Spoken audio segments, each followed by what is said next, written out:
नमस्कार साथियों, मैं कैमूर से संजय कुमार फिर से हाजिर हूँ। साथियों, बड़ी जबरदस्त खेल चल रहा है, बड़ी जबरदस्त खेल।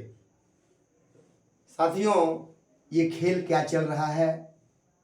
7 तारीख समाप्त हो गया और बहुत सारे भाई योगदान नहीं किए और बहुत सारे लोग अब सक्षमता का फॉर्म नहीं भर रहे हैं। खुशी है कि लोग समझे। देखिए, मेन मुद्दे पे आते हैं। सेवा निरंतरता की जो बात सदन में कही गई है, इसको समझ लीजिए। ये सेवा निरंतरता और वेतन संरक्षण दो मुद्दा, ये माननीय मंत्री जी कह के सीधा निकल गए कि कमेटी का गठन किया जाएगा इस पर। बाकी कोई चीज कुछ इसमें नहीं है, कोई मुद्दा पड़ा हुआ नहीं है। इन्होंने साफ कह के निकल गए। अब आप समझिए, आपको याद होगा बंधुओं कि कमेटी का खेल ये जब से सरकार बनी है तब से चल रहा है, जब से हमारा देश आजाद हुआ तब से चल रहा है। जब किसी चीज को लटकाना हो तो ये कमेटी का गठन होता है। आपको याद हुआ सॉफ्टवेयर कितने दिनों से 2 साल 3 साल सॉफ्टवेयर बनता रहा संविधान की तरह। संविधान भी 2 साल कुछ में तैयार हो गया था, लेकिन यहां कमेटी और सॉफ्टवेयर वर्षों लग जाते हैं मेरे भाई, ये ध्यान दीजिए ना। तो ये कमेटी का खेल शुरू हो गया है, मामला को लटकाना है। सीधा बात समझिए, मैं जो कहता हूं देखिए स्पष्ट बोलता हूं, क्योंकि इसका फायदा मेरे भाइयों को ही मिल रहा है, ये भी सत्य है। लेकिन सरकार जिस तरह से आपको विशिष्ट बना रही है, आप नहीं समझ पाए। इसमें पूर्व के नेता भी हमारे दोषी हैं, बहुत दोषी हैं। ये मैं कहता हूं तो सच्चाई कह रहा हूं, आज सामने आ रही है। तो ये वेतन संरक्षण, मैं कहा था कि वेतन संरक्षण भैया, पहला वेतन आपको 25,000 पर मिलेगा। उस बात पे मेरे मुहर लगी कि नहीं लगी? लगी ना? 25,000 वेतन स्टार्टिंग हुआ ना।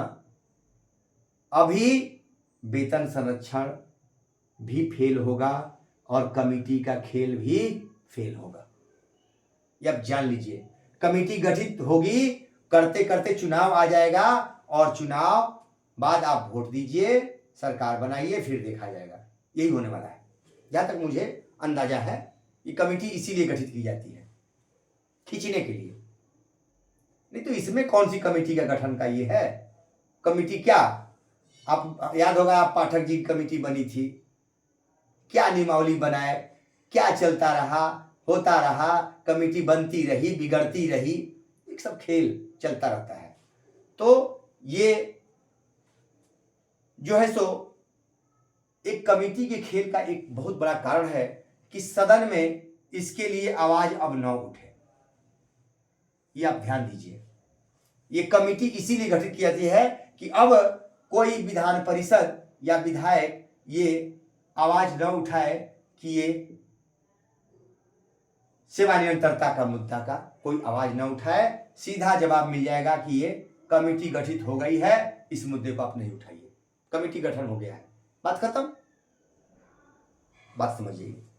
दूसरा मुद्दा आते हैं साथियों, हमारे सारण के राकेश सांडिल जी और हमारे पिता तुल्य राजनंदन जी, जो कॉलेज से रिटायर हैं और ये कॉलेज में पढ़ाते हैं। देखिए क्या ये दोनों नियोजित शिक्षक नहीं हैं, लेकिन इन लोगों ने मेरे कहने पर मेरा भरपूर साथ दिया। राजनंदन जी बहुत पहले से आवाज उठाते रहे हैं, कमजोरों की आवाज कोई नहीं उठाता है। जिस तरह से भगदड़ मची थी तो लगा कि अब तो नियोजित बचेंगे ही नहीं। उस समय अगर कोई आवाज साथ में उठा रहा था वो थे राजनंदन जी। और आज भी उठा रहे हैं।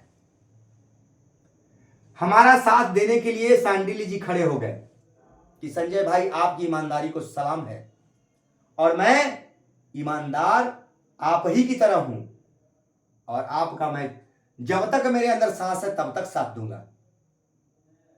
और आज वो साबित कर दिए हैं, क्योंकि ग्रुप पर ध्यान रखना वो बखूबी ध्यान रखते हैं और लोगों का जवाब भी देते हैं और आंकड़ों का जो इतना बढ़िया सटीक को विश्लेषण करते हैं, क्योंकि वो अकाउंटेंट के लेक्चरर हैं।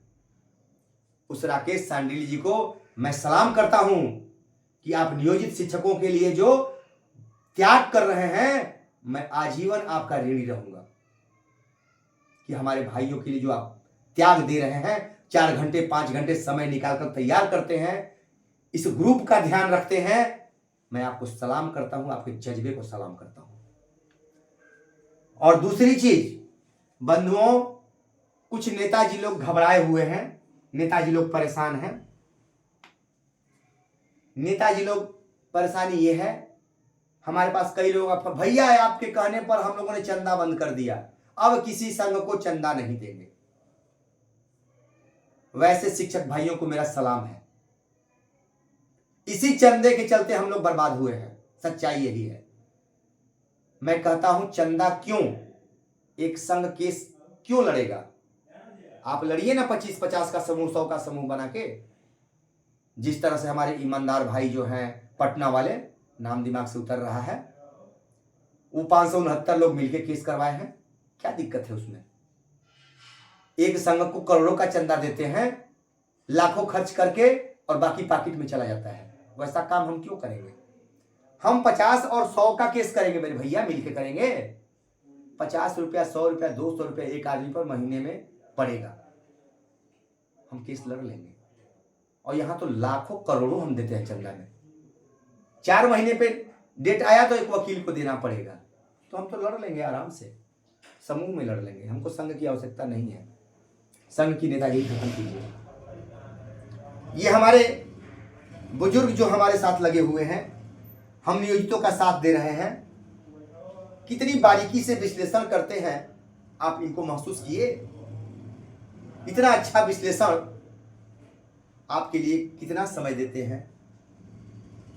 तो आप नियोजित भाई जो भी हैं, आप संकोच करते हैं, दुनिया भर के चैनलों को सब्सक्राइब करके देखते हैं, बिना मतलब के चैनल जो हैं उनका कोई सही नहीं है। हम लोग जो आंकड़े देते हैं, जो सांडिल्य जी आंकड़े देते हैं, हम आंकड़े देते हैं, उसमें सच्चाई होती है। हम लोग झूठ नहीं बोलते हैं, गलत नहीं देते हैं आंकड़े, तो हम लोग नहीं बनाते हैं वीडियो। तो आंकड़े जब इतने हम लोग दे रहे हैं, तो आप लोगों को सब्सक्राइब करने में क्या दिक्कत होती है मेरे भाई? आप लोग क्यों नहीं अपनी ताकत दिखाते हैं? और वो भी सब्सक्राइब, मैंने आपको बता दिया है कि हो सकता है कि चंदे की भी आवश्यकता न पड़े आपके इस सब्सक्राइब के चलते। मैं लगा हुआ हूं, लेकिन सब्सक्राइब आप नहीं दे रहे हैं, लाइक नहीं देते हैं, तो वो चीज नहीं हो पा रही है। हमारे कितने बंधु बिहार में अभी नियोजित हैं, लेकिन 4500 4600 सब्सक्राइबर कहे भाई क्यों नहीं कर रहे हैं? आपको आता नहीं है तो बच्चे से पूछ लीजिए, हमारी ताकत बन जाएगी। ये ताकत हमारे समूह की ताकत है, ये संजय कुमार नहीं है। ये संजय कुमार संघर्ष कर रहा है नियोजित के लिए, चंदे के धंधे का खेल खत्म करने के लिए। जिस दिन ये खेल खत्म हो जाएगा, उस दिन आप विजयी हो रहे हैं। इसका प्रमाण मिल रहा है कि लगातार आप केस जीत रहे हैं, 10-10 लोग केस कर रहे हैं और वो जीतते जा रहे हैं। आप महसूस किए इस चीज को? अभी मेरे भाई, हमारी कई बहनें कल फोन की कि मांगा जा रहा है पदाधिकारियों द्वारा कि आप लिखित दीजिए कि आप क्यों नहीं नियुक्ति पत्र लिए। अरे मेरे भैया, योगदान क्यों नहीं किए? मेरे भैया कह रहे कि आप लिखित दीजिए। तो मैं पूछना चाहता हूं, हमारी एक बहन है जो पूछी कि भाई लिखित हम क्यों दें? नियमावली में तो ऐसा है नहीं कि आपको अगर नहीं नियुक्ति पत्र लेते हैं नहीं करते हैं तो लिखित देना पड़े। मैंने कहा कि बहन सीधा कहो, मौखिक का जवाब मौखिक से, और लिखित मांगते हैं तो पहले लिखित हमसे मांगिए, लिखित जवाब देंगे। मौखिक पूछेंगे मौखिक जवाब, लिखित पूछेंगे लिखित जवाब। आप लिखित नहीं पूछेंगे तो हम लिखित जवाब नहीं देंगे। सीधा सा सवाल, सीधा सा जवाब जान लीजिए। आप नहीं दीजिए लिखित जवाब, वो लिखित मांगे तो आप लिखित दीजिए, मौखिक कहें मौखिक दीजिए। ये ध्यान रखिए। तो बंधुओं, आप लोग इन बातों पर ध्यान रखिए। कई लोग लगे हुए हैं आपके नियोजित को तोड़ने के लिए कि इतने अधिक नियोजितों को हम ला दें समूह में, जैसा कि हमारे राजनंदन जी ने किया है विश्लेषण, हमारे राकेश सांडिली जी ने विश्लेषण किया है। ये तो चर्चा करते रहते हैं। मैं तो सिर्फ आपके अंदर जोश जगाता हूं। उस जोश के लिए मैं आपको झुकने नहीं दूंगा, कभी झुकने नहीं दूंगा। और इस संजय से कभी आपका चंदा और धंधा पे कभी आपको शर्मसार नहीं होने दूंगा, आजीवन। ये ध्यान रखिएगा। 1 रुपया किसी का गलत नहीं खाऊंगा। मेरा खर्च हो जाएगा लेकिन किसी का 1 रुपया गलत नहीं खाऊंगा, ये विश्वास रखिएगा।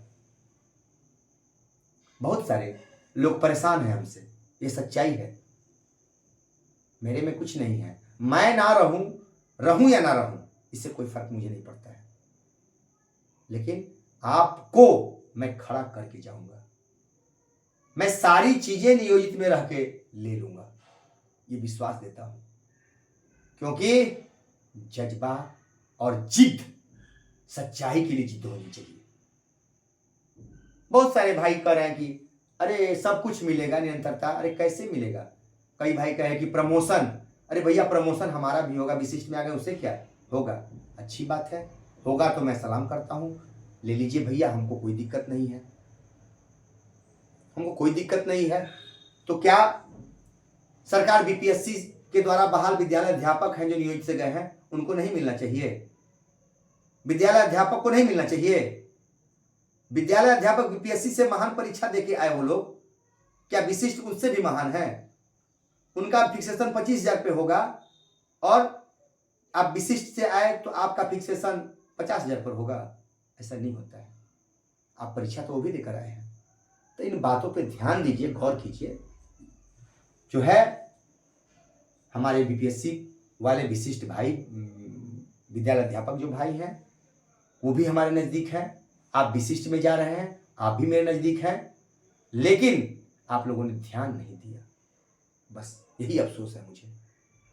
आप सिर्फ नेताओं की बात पर ध्यान दिए। कितने नेता चले गए, कुछ लोग जो बचे हुए हैं वो कराह रहे हैं और सोच रहे हैं कि विशिष्ट वाला चला जाता, विशिष्ट में चला जाता नियोजित वाला बाकी भी, तो हम लोगों को बोलने में आराम पड़ता, सिर्फ बोलना पड़ता विशिष्ट के लिए। लेकिन लाचारी उनकी है कि अब करें तो क्या करें, क्योंकि इसमें भी अच्छे खासे रुक गए। तब एमएलसी का चुनाव लड़ेंगे कैसे? फंस रहा है मैटर। विधायक बनेंगे कैसे? जो बन गए हैं वो चक्कर में पड़े हुए हैं कि हमारी पत्नी को विधायक का कोई पार्टी सीट दे दे। पार्टियों को दर्शा रहे हैं कि हमको कोई पार्टी ले ले। भैया भाव मिलेगा तब न जाइएगा।